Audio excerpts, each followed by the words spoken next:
ఉండే, కానీ ఇప్పుడు వచ్చేసరికి ఏంటి అని అంటే వెస్టింగ్ బిజినెస్ స్టార్ట్ చేసి ఒక 4 years కంప్లీట్ అయింది. నార్మల్ హోమ్ మేకర్గా ఉన్న నాకు అప్పుడు ఏంటి అని అంటే ఇంట్లో ఉండి చిన్న చిన్న పనులు టైలరింగ్ చేస్తూ ఉండేదాన్ని, చీరల బిజినెస్, శారీస్ అమ్ముతూ ఉండేదాన్ని అనమాట. కానీ వెస్టీజ్లోకి వచ్చిన తర్వాత స్టార్టింగ్లో లైఫ్ ఎక్కడి నుంచి ఎక్కడికి టర్న్ అయిందంటే, స్టార్టింగ్ పార్ట్ టైమ్గా చేసిన, కానీ ఇప్పుడు వచ్చేసరికి ఫుల్ టైమ్గానే చేస్తున్నాను లాస్ట్ 2 years నుంచి. ప్రజెంట్ ఇన్కమ్ వచ్చేసరికి 5 lakhs ఇన్కమ్ తీసుకుంటున్నా మంత్లీ. డియూసీడీ వెస్టీజ్లో హైయెస్ట్ లెవెల్ అనమాట. డియూసీడీ కంప్లీట్ చేసిన, నేను ఒక మంచి కార్ తీసుకున్నా, ఒక మంచి ఇల్లు తీసుకున్నా.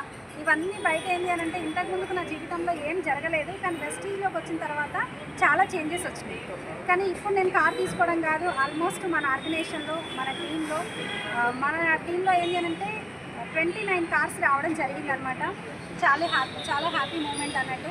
ప్రతి ఒక్కరికి అవకాశం ఉంది. ఎవరైనా నిరుద్యోగులు ఉంటే అంటే ఆల్రెడీ మీ పనులు, మీ జాబ్లు, మీ బిజినెస్ ఏది చేసినా కానీ